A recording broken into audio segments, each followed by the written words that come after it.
Welcome to Israelnet.tv.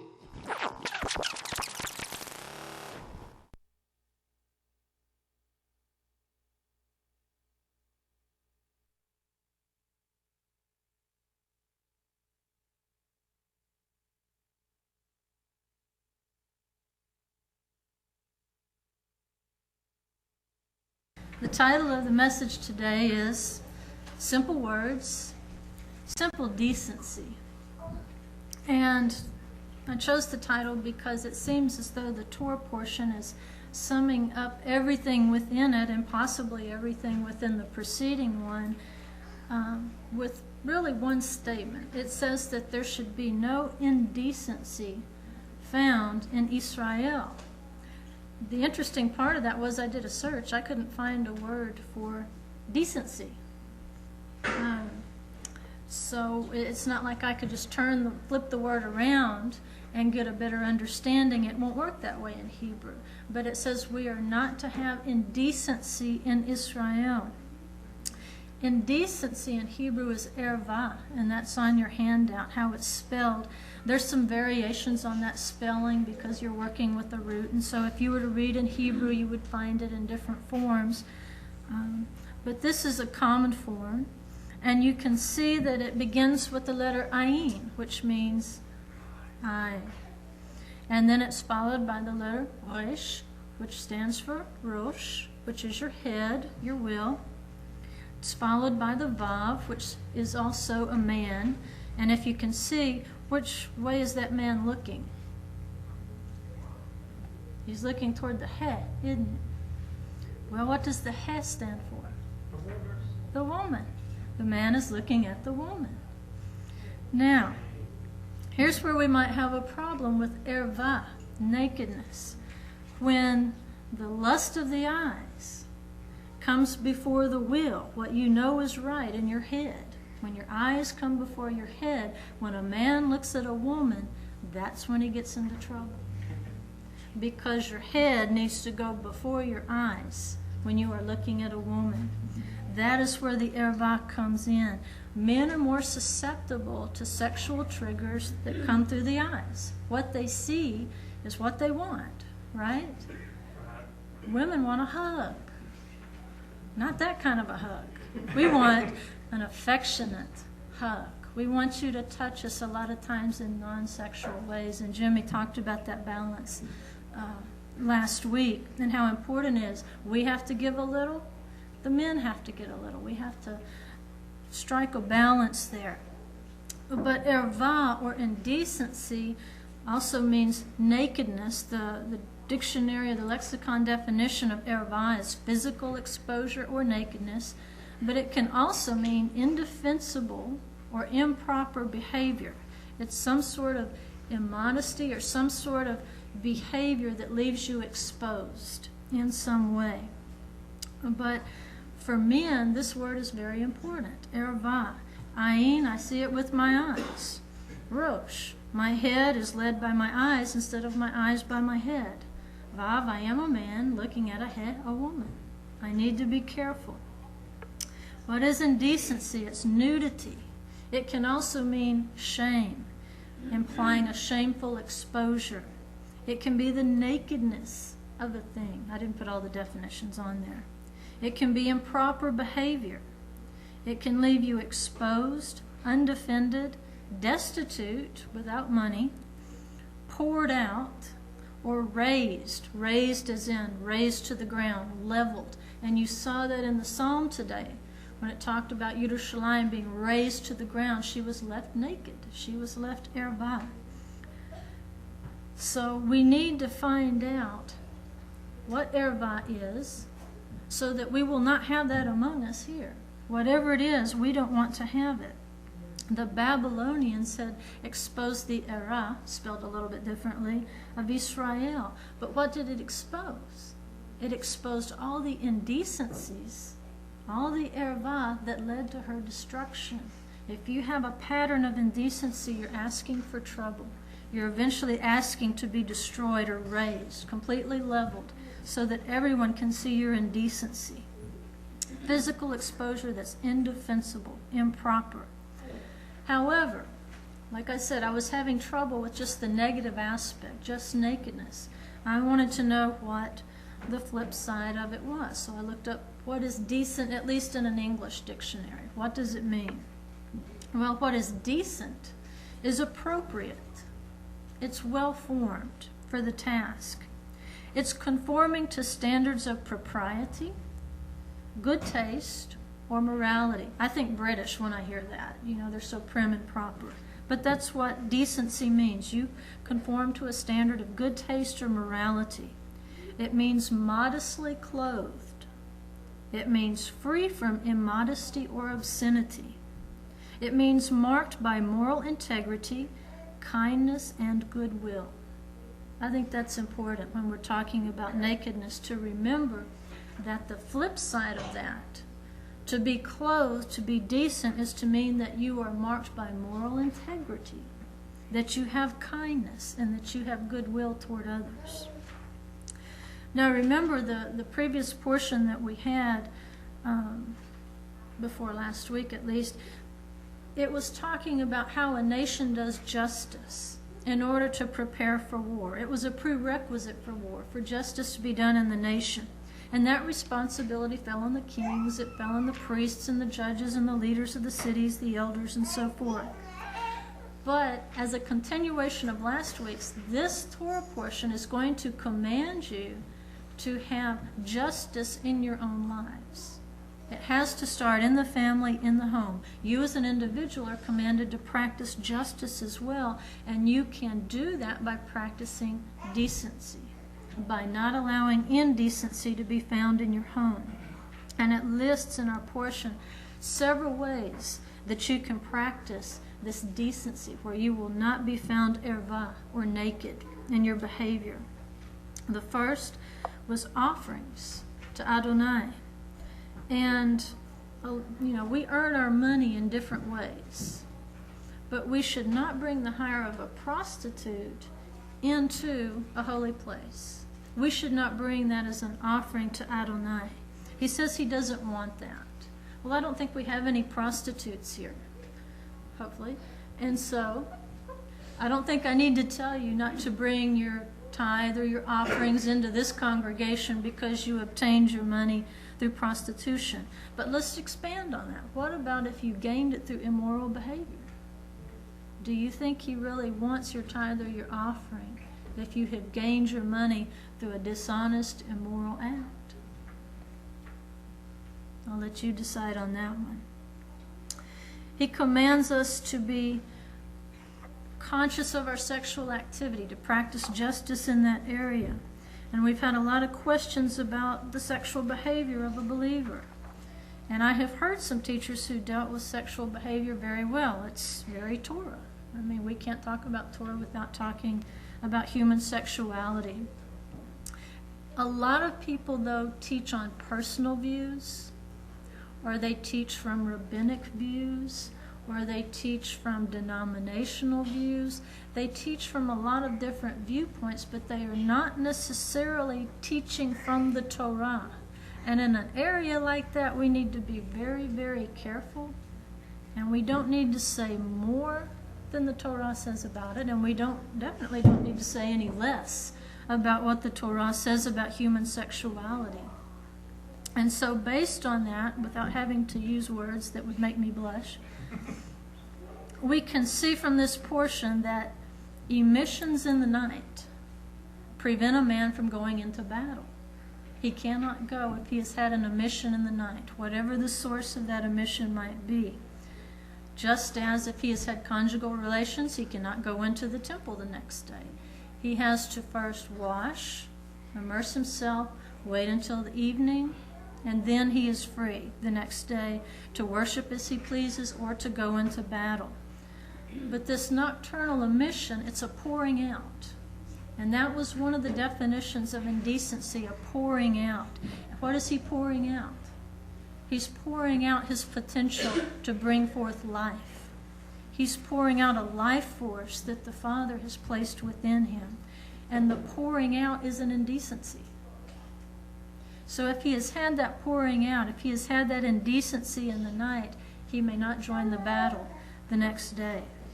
He must wait till the following evening, immerse, and then he's ready to go, or enter the temple, whatever he needs to do. So we see that sexual activity, while it is not a sin within the boundaries of the Torah, it can distract you sometimes from the seriousness of a thing like a battle, or from intense worship. On the other hand, there's a balance. The Torah commands that there be a healthy sexual relationship between a man and his wife. And Paul affirms that. Remember, he says that if you are going to abstain for a while, let it be for something really important, that it's going to be accompanied by fasting and by prayer for a season. If you are abstaining for any other reason, you need to examine that it's probably a problem. Those are the reasons we abstain from sexual relations, other than poor health. There are health reasons that we can't do that. We have periods of nida and so forth that are also from the Torah. But if there's no other good reason to abstain, then we need to look back at the commandments where we are commanded to have a healthy sexual relationship. If, on the other hand, you are fighting a spiritual battle together, that is the time to look at maybe abstaining for a season, fasting and praying together. If you're not accompanying the abstinence with fasting and prayer, I don't know that it's doing you any good. Fasting, prayer, and abstinence go together. And you as a couple will have to decide if that battle is that severe. You know, if you're just getting attacked on every side, it might be time to take a break. Fast and pray for a set period so you know when it starts and you know when it's over. Men need to know that, especially. The next area is personal hygiene. Practicing decency. We are to maintain good personal hygiene. And while most of you probably think this needs no reinforcement, I have bad news. Those who cleaned up the bathrooms after Sukkot can tell you that we have a problem, or somebody here has a problem with personal hygiene that has violated this Torah. Human waste, according to our Torah portion, must be buried underground. That is the decent thing to do. So for us, that means when we go to the toilet, whatever we do should end up underground, not above ground. It has to be flushed underground according to the Torah. So number one, make sure you use the toilet. Number two, flush the toilet.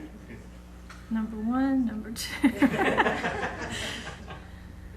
Number three, if the toilet does not flush, tell someone that can fix it. It's no humiliation to say the toilet is stopped up, there's a plumbing problem, because then we can fix it and make sure that what was above ground eventually gets below ground. If we don't tell anyone, it remains above ground, and we violated the Torah by leaving our mess there for all Israel to track through, or at least through the men's bathroom. So, everything, 1, 2, and 3, should end up underground. Until that's happened, you're not done, according to this Torah portion, and you are in a violation. So if you are a non-flusher, Torah commands you to become a flusher. And if you're potty training your children, they are not potty trained until they flush every time. Enough said. Promises and vows. How can we be decent with promises and vows? I've seen a lot of people, co-workers, family, friends, and most disappointingly, spiritual leaders who do not keep their vows and promises. And that is something that I've said before. You need to make a distinction between what you intend to do, what you would like to do, and what you will do. Because there's a huge difference. I've had a lot of people tell me they will do something, but they don't do it. People who should know better, people who teach the Torah do not keep their word. They do not keep their vows. All you have to do is adjust the way that you say it. If nothing goes wrong, I will do this by next Thursday, unless something prohibits me. What I would like to do is this, and I'm going to check into it, and I'll get back with you. But don't say, I will do this, and not perform it, because you have just left yourself exposed according to this Torah. You need to make a distinction, especially those who are in leadership. It says in Devarim 23:23, you shall be careful to perform what goes out from your lips, just as you have voluntarily vowed to the Lord your God what you have promised. So that right there tells you it's not only important the vows that you make before Adonai, it's important that you keep the vows, just as you vowed to Adonai, that you keep the vows and the promises, the things that come across your lips, that you keep that word to his people. You cannot shirk from your verbal commitments. And we can't say that just because they weren't a vow to God that it's not binding. The Torah portion just told you it was binding. If it comes across your lips as a promise, then you have to do it, even to your own hurt, even if it's inconvenient, even if it's expensive, even if it puts you out, even if you have to drive twice as far. Whatever the hurt might be, you are still required to do it. You have to keep your promises to your co-workers, to your family, to your congregational family. That is how they are going to know Messiah is in you, because he always keeps his promises.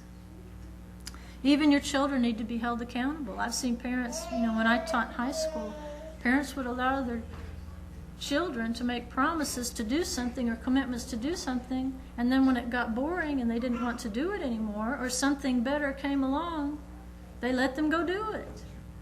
No, even a child needs to be held accountable to a word he can perform. You're the parents, you know if they can perform that vow or that promise, and then you have to hold them accountable and let them find out sometimes you keep your word even to your own hurt, even when something better comes along, even when it gets boring. You have to keep going. That's how you teach them diligence, patience, long-suffering. The only way to learn long-suffering is to suffer. So practice justice. Keep your promises, even if it's uncomfortable. Let your words of commitment be few. If you don't promise, it's not sin. Remember what he called it? Chet. From chetat, sin. If you promise and you don't keep it, it's sin. Why should we be hesitant to make a vow?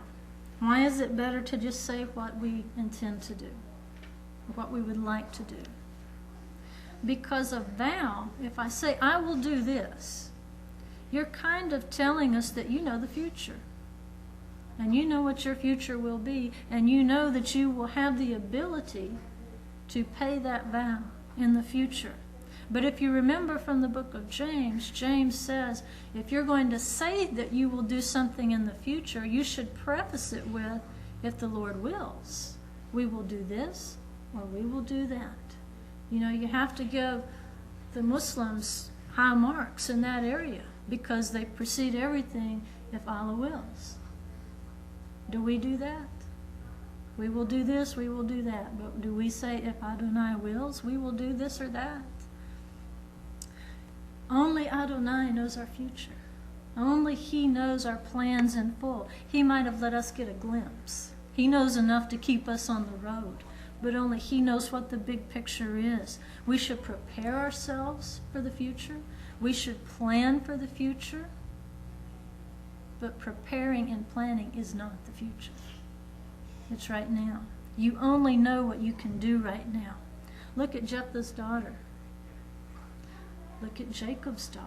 When he failed to keep his vow to worship at Beit El, when he did not repay that vow quickly when he returned to the land, what happened to Dinah? She was raped. In both of those vows, it was a daughter who paid the price. It was the daughter who had to live with the shame of exposure, of being found erva. So if you make a vow, not only pay it quickly when it comes due, when it's time, because the consequences will not necessarily affect you the way it will your family. It was not so much Jacob who suffered as his daughter. It was not so much Jephthah who suffered as his daughter. You make rash vows, it might be your children who suffer for them. And it could be, like I say, the people you love the most who suffer from your unfulfilled promises. So even a vow should be approached with modesty and with decency. It should be appropriate. It should acknowledge that only Adonai knows and controls our future. Because if we don't perform our vows, we leave ourselves undefended. The enemy has a foothold.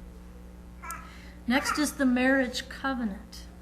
The marriage covenant is to be handled decently. A woman who is divorced for indecency, erva, and who then covenants with another husband may never return back to that first husband. Why this is so is not clear in Scripture, like so many other things. I've heard some good theories. They sound good. However, since the word indecency is used, I think it may refer to a kind of nakedness or erva that cannot necessarily be proved by the mouths of 2 or 3 witnesses. If you have been indecent with someone, what are the odds that you would have 2 or 3 witnesses right there who can say what you said or what you did or what you exposed or so forth? The odds of catching someone in the act of adultery are slim. The wife may even admit her infidelity, but there are no witnesses there to confirm what she's saying. Or maybe the man that she has committed adultery with admits his infidelity. Maybe she does not. No witnesses. Whatever, this husband knows that there has been an indecency in his house and he cannot dwell with her the way that he is commanded to according to his vows. And it says in this case he can hand her a get. Nobody has to be stoned. She goes her own way. She goes to this person with whom she's been indecent, but she can never come back once that decision is made. Yeshua applies this standard to men as well. It says a man who leaves his wife in order to marry another commits adultery. Adultery, by the way, means to add another. If you have 2 people in a covenant, 2 people in a contract, and then you come back, either one of you, and add someone else into that relationship, then you have added another to that contract, and therefore you have committed adultery. So you are not permitted, if you make a covenant or a contract between 2 parties, to bring in another party into the relationship. That contract has to be dissolved first before you can do that. Another issue is the need for women to fulfill the obligation of chaste behavior. And I know a lot of people think that there's a double standard in the Torah for women, that it looks like the woman's responsible for everything and the man pretty much gets to do what he wants to do. It doesn't say anything about the woman finding indecency in the man, although he's just as capable, more capable, of adultery than she is. However, we have an obligation as women to have chaste behavior. Do you know that 1,000 men cannot corrupt a daughter of Israel who lives according to the commandments out of love? 1,000 men can't do it. But do you know one indecent daughter of Israel who does not live according to the commandments with love can corrupt 1,000 men? She can do it. Might take her a little time. but she can do it. That's the power, women, that you have. And it's not to be abused. It's not to be flaunted. It's to be protected. That power is to be controlled. Remember, it was the strangers to the covenant who corrupted Solomon. The wisest man in the world. His head should have known better, but what went before his head? They looked good. They were Egyptian. They were Babylonian. They were Edomite. Who knows where all his wives came from? They looked good. And what's it going to hurt if I let them build one of their little temples over here? In this group, they worship different gods, so they should, out of fairness, I'm a fair guy, remember? I was going to cut the baby in two. I'm fair. How about a little temple over here for their gods? How many wives did he have? How many gods did they worship? How many little temples ended up in the holy city? Because his eyes went before his head. What he did is he sold out the future daughters of Israel at that point. You realize that the whole pagan temple concept revolves around temple prostitution. That by having relations with the temple prostitute, whether male or female, you were sharing in a relationship with your God. Who were these prostitutes going to be? Were they going to import them? No, they were going to come from right there in Israel. Solomon was selling out the sons and the daughters of Israel. He was prostituting his own people by allowing pagan temples to be built in the land, in a holy, holy land. So women, it's primarily we who got tapped for the prostitution in those temples. And therefore we have a very strong obligation to maintain ourselves. Maybe in that day and time, women didn't have a lot of control over their own bodies and their own lives. But in this generation, we do. And if you ever allow a man to use you for prostitution, or a man to encourage you to be indecent in any way according to the Torah, you don't need him. You have the power of your body, and you can refuse the prostitution and the indecency. I don't care how wise a man is. It's people who don't live according to the covenant who will lead them astray. Just like these strange wives led Solomon into pagan temples. A person, a man especially, who forces or seduces a daughter of Israel into indecency, he not only hates himself, he hates all Israel. And what he hates is Adonai's perfect will. You don't need a man like that. You don't need a man who hates Adonai's will. We must have decency. The congregation of Elohim, and this is a tricky one. I've heard a lot of discussions on what is modest, decent dress within a congregation. So I know I'm walking through a minefield here. Without armor. No, hopefully not without armor. We'll try to stick with the Torah. Plus, I conducted an informal survey. And I'm going to tell you, these men were not easy to pry the information out of. I guess they thought I would use it against them. But I interviewed some men that I thought were just average. I mean, I know some men who are not average because of where I work. Obviously, I wouldn't ask people like that. You know, and then there's other types of people who, you know, they're at the other end of the spectrum. I tried to pick average men because I wanted to know, what is modest dress? The Torah doesn't give you a hemline. The Torah doesn't give you a neckline. And the Torah does not give you a sleeve line. It simply commands you not to be indecent, to be modest. However, I've heard the discussions, well, if the unchurched come in and they get saved, are we going to run them off because they're dressing indecently?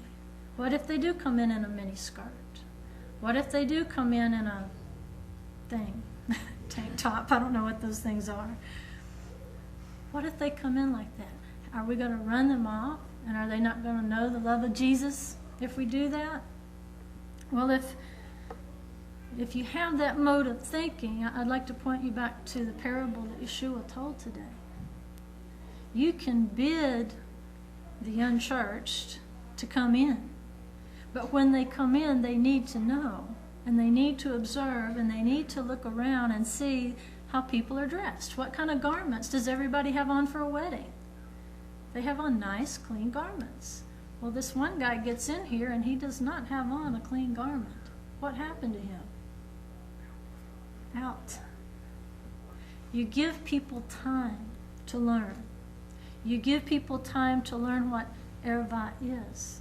And it may be that they don't have any other clothes to wear, especially if you have taken them off the streets. They may not have anything decent.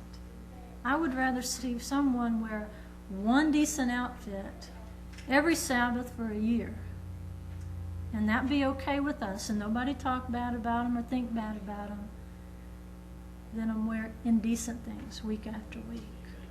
You know, I don't care if it's just a,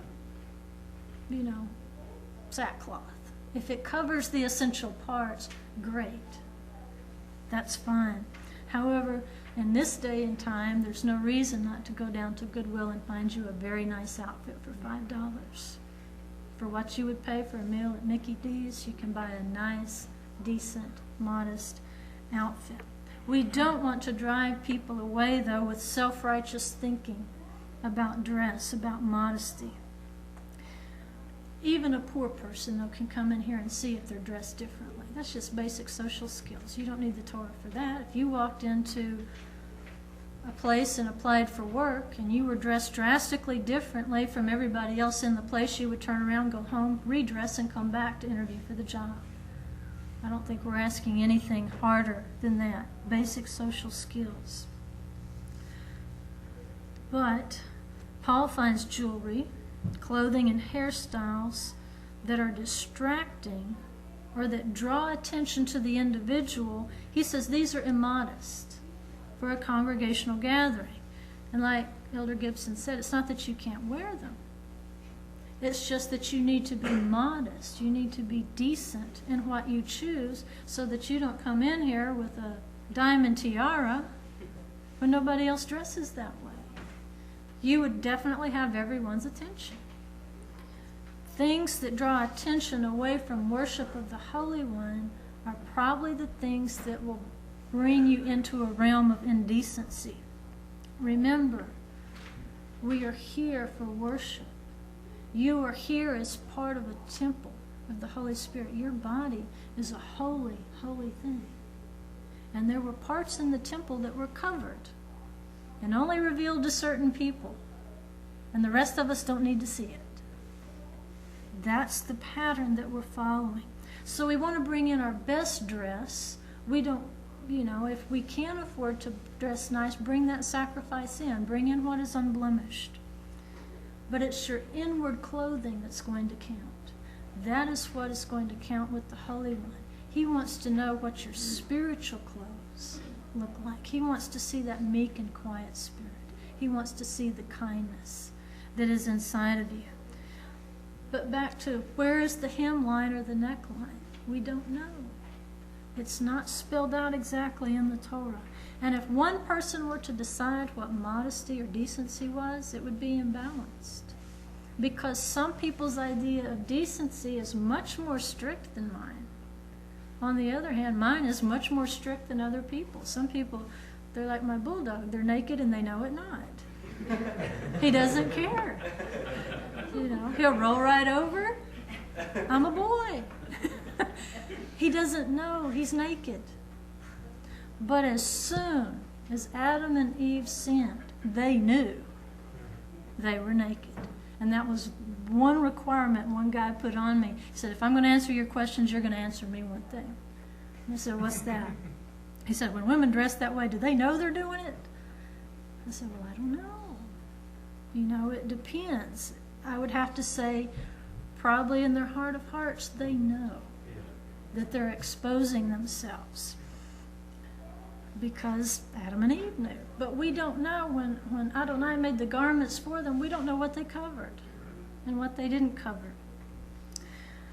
So it's best if more than one person is responsible for deciding what decency is in this fallen creation.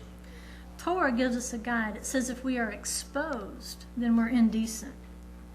So whatever should be concealed is bare. We can see it. It's poured out. It's undefended. So how much skin is indecent? Well, after this informal survey, I found that I needed to modify my thinking about what decency was. In fact, when I got dressed this morning, I thought I was decent. And then based on what one of the men said to me, I realized I was indecent. Because one of the things that we were talking, I said, okay, I want the neckline, I want the hemline, I want the sleeve, I want to know. What is it that grabs a man's attention and gets him going down that path in the thought process? One of the things was the neckline. Definitely they all say cleavage is a turn on. Okay, well, I've never had much to worry about, but he brought up one additional thing. When you bend over, he said, I can see down a lot of women's shirts, and I don't think they even know it because the neckline is such that when they bend over, he said, I can see if they're, he said, packing or not. So, I put on this dress this morning. It looked from the mirror like a very decent dress, and I thought, okay, I'm going to give it the bend over test. I bent over, and sure enough, okay, maybe it wasn't much to brag about, but you could definitely see in places that I did not intend for a man here to see. So I went back in my drawer and I found an undergarment that covers. It gives me a better neckline, whereas it would be here. Not a problem until I lean over.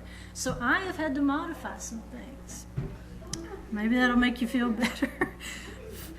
You don't always know if it's not decent because you really don't know how men think until you ask them. This is the first time I ever thought to ask. I can observe my husband and I know when his bottom jaw drops during the football game that the cheerleaders are on. Okay? This I know. But I've never thought to ask just what is it? You know, let's be exact. What do women do in their dress or their behavior that gets their attention, that would draw attention away from worship in a congregation? You're going to have to decide for your own work and things like that. I can't tell you. But I know now what the distracting things are in a congregation. What they said was if you can see cleavage, if a dress or shorts, whatever, are above the knee, if it shows a midsection, your belly, if it's clothes that can or do reveal bras or underwear, or any part that should be covered by underwear and is not, at that point they already have too much information anyway. Something that can be exposed during normal body movements. In other words, if you bend over to pick something up, or if you raise your, especially in a congregation, if you raise your hands, the sleeveless, you need to check that in the mirror. If you raise your hands and you can see your bra, it's too much. You need to either put something on underneath it or get something with a little sleeve. You need to adjust something so that they can't see into that area.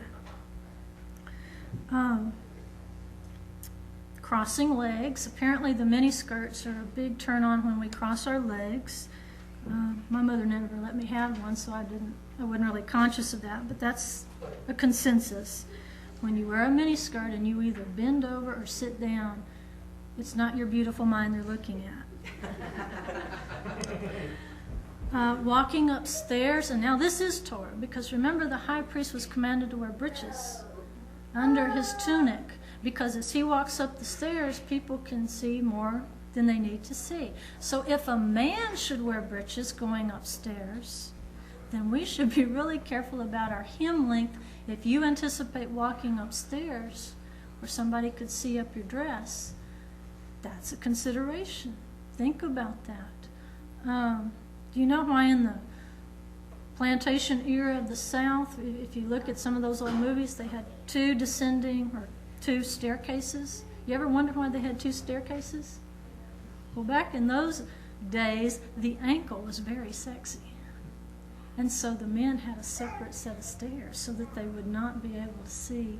The women would come down here, and they weren't supposed to be looking at the women come down those stairs because they might see the ankles. Now, if you're getting turned on by ankles, we need to talk. The elders Gibson and Robinson will be speaking with you after the service. And there is an element of men out there that I work with. It would not matter if you wore a burqa.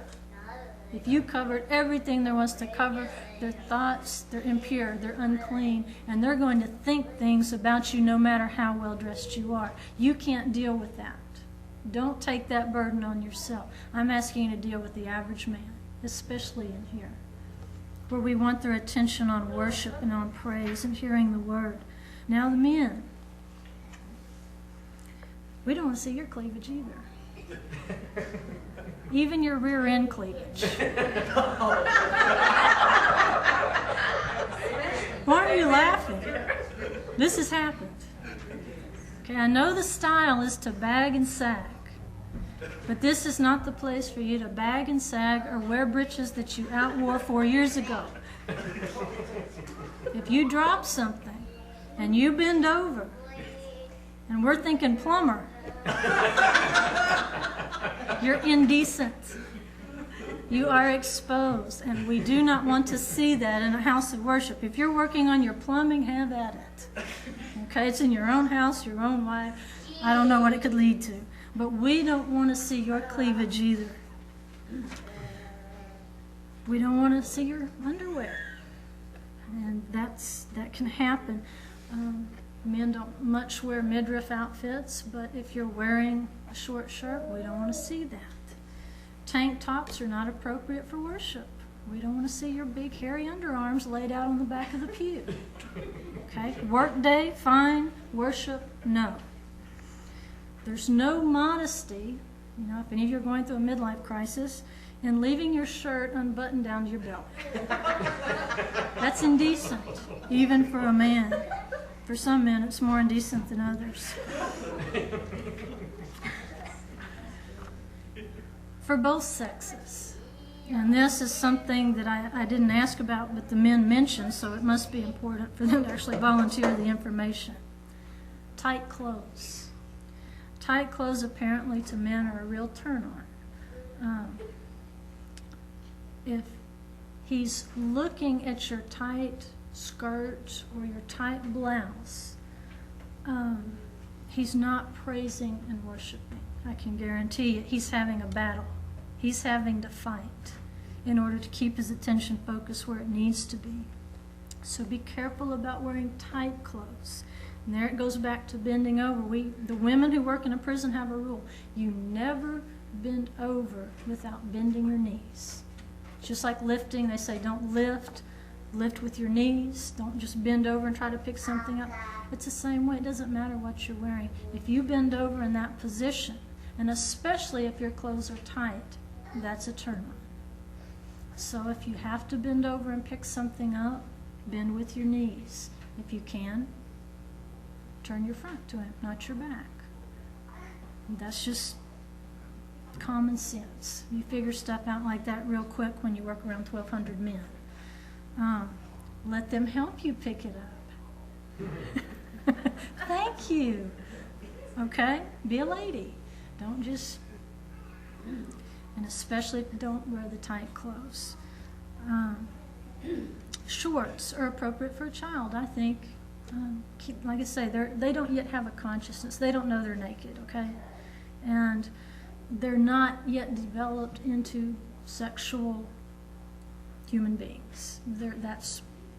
By the age of 12 or 13, yes, they are beginning to see some changes in their body. They do have consciousness. They are developing modesty, and you're helping them. Little girls are finding out that they can't sprawl the way that they used to and so forth. That's a difficult time for them, but that's a good time for you to encourage them to begin dressing modestly. They don't need to wear shorts to congregation anymore. They're old enough to take on some adult responsibility in the congregation and to begin dressing like an adult. The style and the fashions, they're going to change. They don't change with every generation. They change 50 times in a generation, because I'm beginning to see people wear hairstyles that went out in the 70s. and clothes that went out in the 70s and shoes and so forth. So it all recycles. So yes, style and fashion will change, and it's okay to want to be fashionable, but it's not okay to be indecent, whether you're the high priest walking up the steps of the temple or whether you're an olive brancher dressing for Shabbat service. You are dressing to meet the King of Kings. You are dressing to worship and to praise in His courts. You are not dressing to seduce Him or to play tennis. He already knows how you look naked. And so, if you're dressing in a seductive manner and God cannot be seduced, then who are you dressing to seduce? It can only be somebody here. Or maybe you just don't know. Maybe you, like me, you never thought about it might look okay now, but when I bend over, it's not going to be okay. We need to think about those things ahead of time before we get here.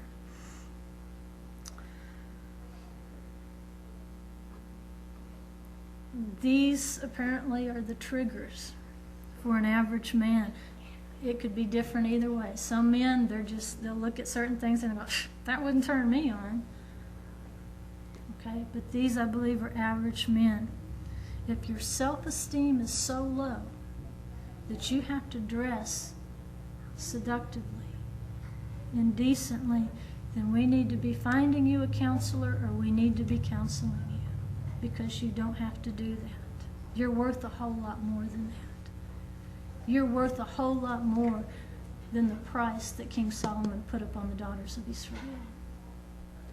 Garments do make a statement about who you are. You've ever heard clothes make the man? She looks like she just stepped out of a bandbox. Or is that an Arkansas thing? Okay, never mind. Dress for success? Yes. Okay. Clothes are so important that they can even incur ritual uncleanness. That's how important your clothes are. Your decency is important. Even a garment can become unclean because they reflect your spiritual garments. More clothes don't make you spiritual. They don't. But too few can be an indecency. So we want to be careful. And like I say, finding that line is so difficult. Finding where it's appropriate. Remember, one of those definitions is what is appropriate? What is appropriate in here might be different than if you're out chopping wood. You're going to get hot out there if it's in the summertime. You can't wear the clothes that you wear in here at some jobs. You have to dress for what is appropriate. Field work is going to reveal more skin than worship, and we accept that. And any standard we choose, we have to acknowledge it's not going to be straight from the Torah. Where did I get my information? From a man. I didn't get it straight from the Torah on the triggers. And I think any one of us who thinks we alone define modesty, we're foolish if we think we do. Because each one of us is a little bit different in defining modesty. So I think it's like a lot of things where the Torah is not clear. We have to leave it to the local congregations. How we dress here obviously wouldn't be the way that a congregation in Alaska dresses, or a congregation in the Bahamas. This is southeastern Kentucky. We have our own environment. We have our own culture. And for each congregation, if you have good elders, let them set a standard. Let them define. In this congregation, we encourage this type of dress. And if you have somebody who repeatedly comes in dressing provocatively in an indecent manner, and we speak to them out of kindness, out of mercy, and we show them the scriptures, and we're not haughty, and we're not self-righteous about it, but we love them through it, and they will not change, then I think you have to let them find a fellowship that's more in tune with their freedom. Some people say, I am free. Well, if you're using your freedom to cause others to stumble, then you're abusing that freedom. And we don't need people here who will abuse their freedom and cause the sheep to stumble. It's just a matter of respecting the body of Messiah and being willing to adjust our personal views for the good of this community.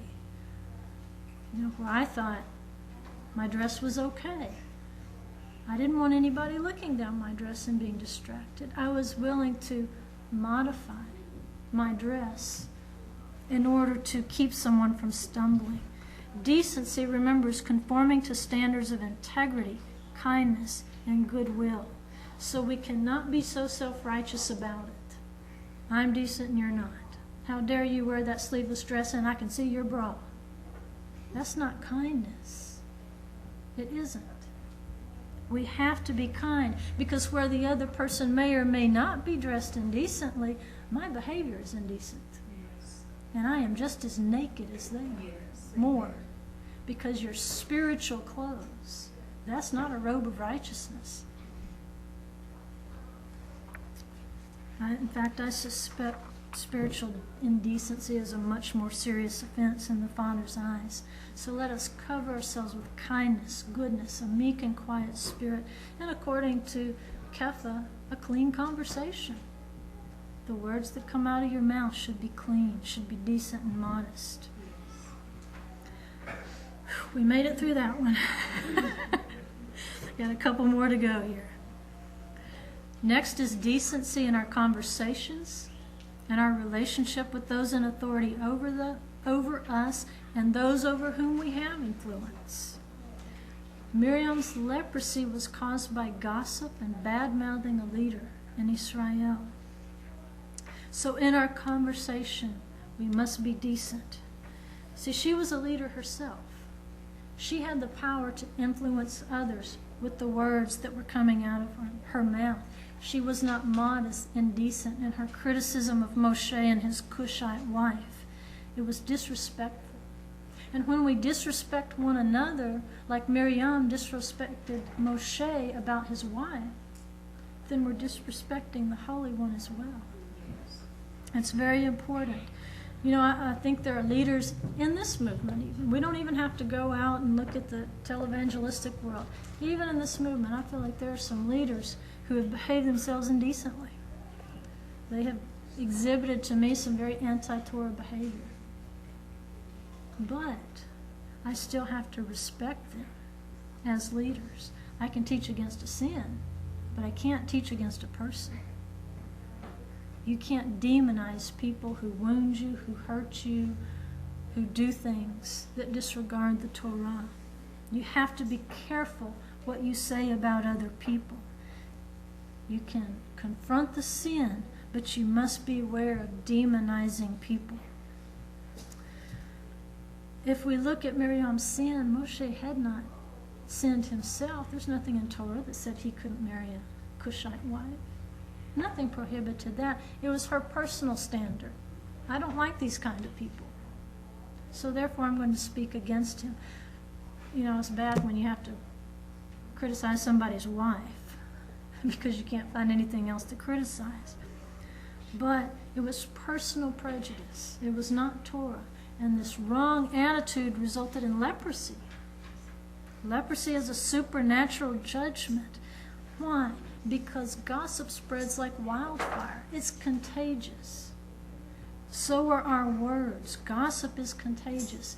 And if you were gossiping about someone, then what you were trying to do is lift up their skirt and show their hand in to everyone. You're showing where they are exposed. You're showing where they are naked, where they have fallen short in your eyes, when they may not have even fallen short in the eyes of God himself, only in yours. But the second you lift up their skirt and begin gossiping about them, what you've just done is exposed your own nakedness. It's filthy. It's just as if you took your own clothes off in the camp. You just posed for Playboy and Hustler if you've gossiped about somebody. And if that gossip spreads through the camp, what we have is not a congregation of Elohim. What we have is a nudist colony.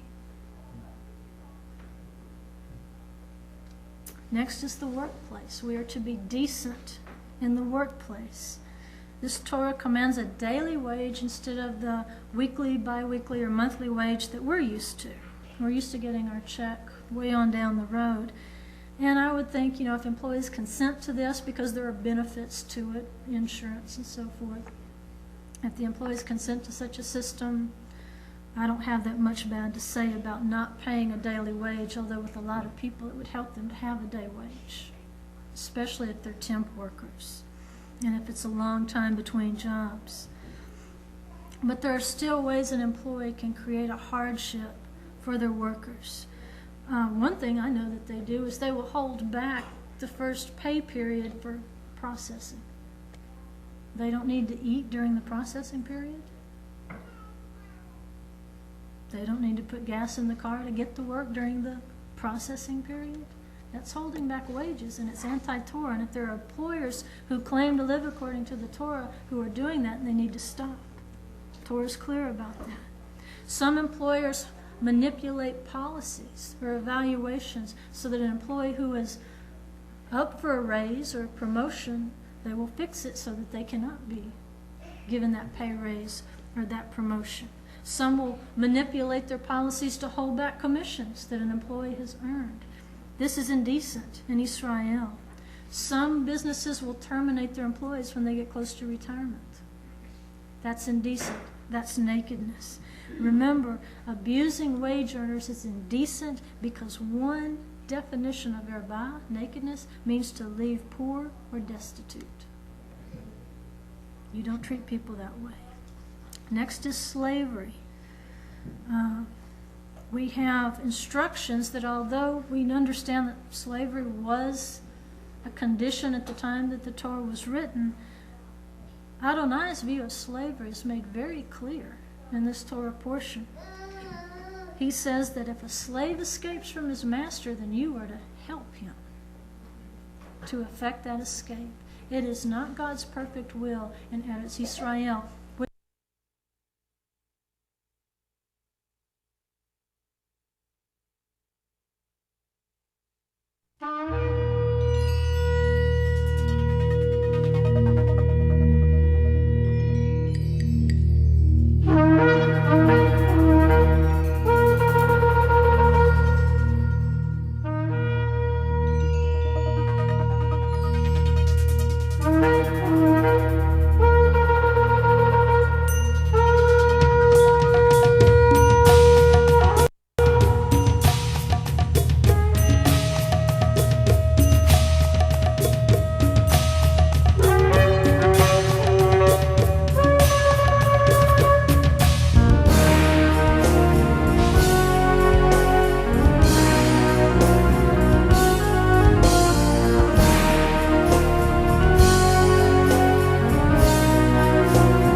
Welcome to IsraelNet.tv.